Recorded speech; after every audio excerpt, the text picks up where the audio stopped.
नमस्कार। पुस्तक वाली के इस एपिसोड में पुस्तक वाली आपके लिए उन्हें लेकर आई है जिन्होंने कई नायाब उपन्यास लिखे, कई किताबें लिखी, कई खूबसूरत कहानियाँ लिखी। तो आज आपसे मुखातिब हैं जयपुर की साहित्यकार लक्ष्मी शर्मा जी, जिनके उपन्यास अपने ज़माने में बेस्ट सेलर रहे हैं और आज भी डिजिटल से लेकर कागज़ की दुनिया में धूम मचा रहे हैं। तो चलिए मिलते हैं लक्ष्मी शर्मा जी से। लक्ष्मी जी, इस चैनल पर आपका बहुत बहुत स्वागत है। आपने मुझे बुलाया आपके चैनल पर बात के लिए, मैं आपकी भी आभारी हूँ। धन्यवाद। और सारे जो भी देखेंगे इसको, उन सबके प्रति मैं आभार और उनका स्वागत करती हूँ। आपका एक उपन्यास है सिद्धपुर की भक्तनें, तो इसका नाम ही बड़ा अट्रैक्टिव लगता है और जब हम इसके अंदर जाते हैं तो हमें बहुत सारे नए शब्द और नए परिदृश्य मिलते हैं। तो मैं चाहूँगी आप इस उपन्यास के बारे में थोड़ा सा हमारे दर्शकों को बताएं। इनफैक्ट इस उपन्यास में जो चार स्त्रियां हैं, चारों के जीवन संग्रह है, उसमें से दो स्त्रियां, एक मतलब मैंने तो नहीं पर मेरी माँ की आंखों से देखा है। एक तो मेरे ननिहाल की हवेली के एडजॉइनिंग मकान की थी और एक मेरी सगी मामी थी। दो स्त्रियां, उनको मैंने बस एक झलक देखी बहुत बचपन में, और दो अन्य मैंने काल्पनिक स्त्रियां ली है।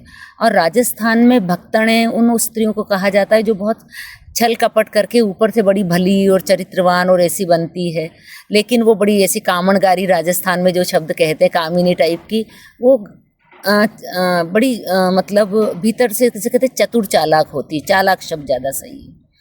लेकिन मेरी नायिकाओं ने महाभक्तन शब्द को मायने पलट दिए, क्योंकि जब उनके स्पष्टवादी स्वभाव के कारण, उनके स्पष्टवादी और विद्रोही कर्म के कारण जब उन्हें दुनिया कहती थी भक्तन है, तो बिल्कुल बुरा नहीं मानती थी।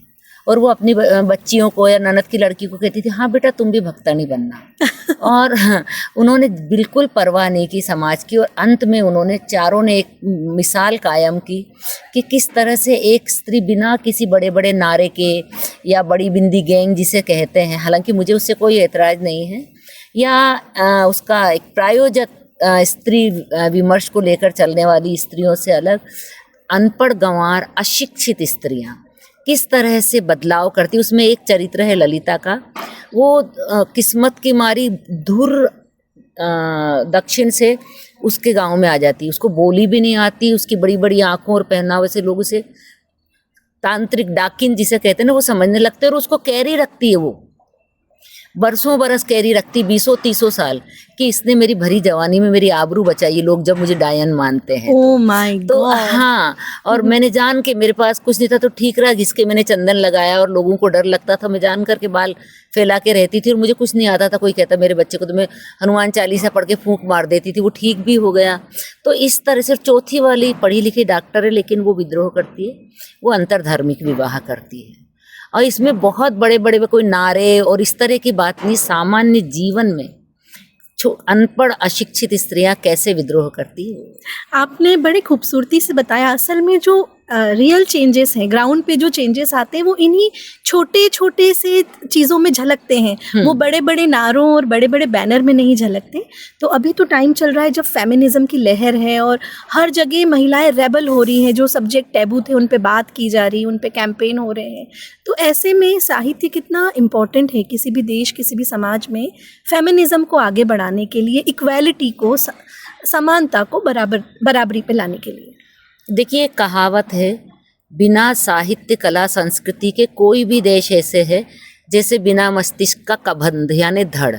तो ये जो विधाएं हैं, ये और आज से नहीं है, ये आदिकाल से है। मनुष्य जब से पैदा हुआ, स्त्रियां जब से हुई तब से है। धीरे धीरे वो अपना करती गई, विकास वोकल होती गई जैसे जैसे वो स्वतंत्र हुई। तो ये हमेशा से है। देखिए, हम थेरी गाथाएं पढ़ते हैं बौद्ध काल की, उसके पहले के भी हमें मिलते हैं। महाभारत काल में भी द्रौपदी जैसी प्रखर स्त्रियां मिलती है, विद्रोही स्त्रियां मिलती है। तुलसी की सीता नहीं, वाल्मीकि सीता ने तो स्पष्ट कहा कि हे राम, जिस देश में मेरा आदर नहीं होता है मैं नहीं रहूँगी, धरती में समा गई। और कभी आप पढ़ें बुद्धों की थेरी गाथा, जरूर पढ़िएगा। जी। उसमें वो बौद्ध 72 या 75 बौद्ध भिक्षुणियों का लेखन है। उसमें कहती बहुत ही बढ़िया हुआ जो कुबड़े और पीटने वाले पति से पीछा छुड़ाकर मैं यहाँ आ गई। कमाल वो उस युग में बहुत बड़ी बात थी। कमाल है। कश्मीर में अक्क महादेवी कहती है भला हुआ मेरी मटकी फूटी मैं तो पनिया भरन से छूटी। हमारे यहाँ मीरा कहती राणा जी थारो देसड़ लो रंग रूप थारा देसा में राणा साध नहीं छे लोग बसे सब कूड़ो। तो देखिए जिसे कहते हैं विद्रोह चेतना और भीतर की चिंगारी और व्यक्त करने वाली स्त्रियां हर युग में रही है।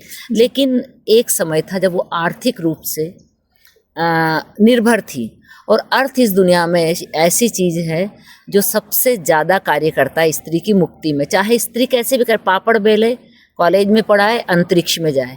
मेरा मानना है हर स्त्री को शिक्षित और अपना पैसा अपने हाथ में रखने जितना कमाने वाला होना चाहिए। चाहे वो गृहिणी है तो भी उसका हक है जी। वो काम कर रही है बहुत सारा। बिल्कुल, बहुत इम्पोर्टेंट बात बोली मैम आपने कि जब तक आर्थिक स्वतंत्रता नहीं है तब तक बाकी स्वतंत्रताओं के मायने भी थोड़े कम हो जाते हैं और वो चीज़ आती है शिक्षा से। जी। मैं एक आखिरी सवाल लेना चाहूँगी आपसे। आपने लंबे समय तक हिंदी का अध्यापन किया। आप राजस्थान के कॉलेज में हिंदी की प्रोफेसर और विभागाध्यक्ष प्रोफेसर दोनों, विभागाध्यक्ष और प्रोफेसर दोनों रही। तो अभी हिंदी को पढ़ने को लेकर मतलब हिंदी की विधिवत शिक्षा को लेकर क्या परिदृश्य चल रहा है? क्या बच्चे इंटरेस्ट ले रहे हैं, आ रहे हैं हिंदी पढ़ने? देखिए मैं बहुत उसके साथ बताऊं, मैंने 9 साल तक बिल्कुल जिसे कहते हैं कि रिमोट एरिया के कॉलेज में पढ़ाया है और वहाँ के बहुत सामान्य मतलब आर्थिक स्थिति के बच्चे, उनमें मैंने नोट किया है कि शहरों के बच्चों में हिंदी को लेकर थोड़ा कम है, लेकिन गांव के बच्चे बहुत पढ़ते हैं, हिंदी के प्रति उनका बहुत लगाव है और चूँकि उनकी हिंदी ही ज़्यादा अच्छी होती है। और जो हम ये कहते हैं कि धीरे धीरे मुद्रित पुस्तकें समाप्त हो जाएगी और ई बुक्स ही आ जाएगी, ऐसा कुछ नहीं है। आज भी किताबों की महक को भी बच्चे पसंद करते हैं, खूब पढ़ते हैं। मेरे पास रात में 12 बजे सिद्धपुर की भक्ता ने पढ़ के एक ITI की लड़की का फ़ोन आया कि वो रो रही थी धाड़ धाड़। वो पढ़ते हैं, लेकिन ये बात है कि अब मुद्रित पुस्तकों की जगह ई पुस्तक या ये जो हमारे ऑडियो बुक्स वगैरह का, और मुझे लगता है कोई बुराई नहीं है। बिल्कुल, आज के ज़माने में किसी के पास समय नहीं है इतना। और मेरा बेटा कहता है मम्मा 10-15 किताबें लेके चलेंगे, हमारी कमर टूट जाएगी। तो हम एक वो iPad में वो नोट नल या कुछ इस तरह से और भी कुछ होता है, मुझे इतना नाम नहीं पता है उन चीज़ों का, उसमें हम एक साथ 100 किताबें रख के चलते हैं। ऑनलाइन सब्सक्रिप्शन होते हैं और इस तरह से कुछ चीज़ें होती है। कहते हैं हम उसमें लेते हैं तो क्या बुराई। ड्राइव करते वक्त, गृहिणियाँ काम करते वक्त साहित्य सुनती है, गुनती है, किसी भी तरह से साहित्य। तो हाँ, थोड़ा सा ये है कि उसमें अंग्रेजी का प्रचार प्रसार बढ़ा है, लेकिन मुझे नहीं लगता है कि साहित्य के कोई जाने के दिन आए हैं। जब मैं पुस्तक मेला जाती हूँ, इस बार भी मेरी 3 किताबों का, नई किताबों का विमोचन है वर्ल्ड बुक फेयर में।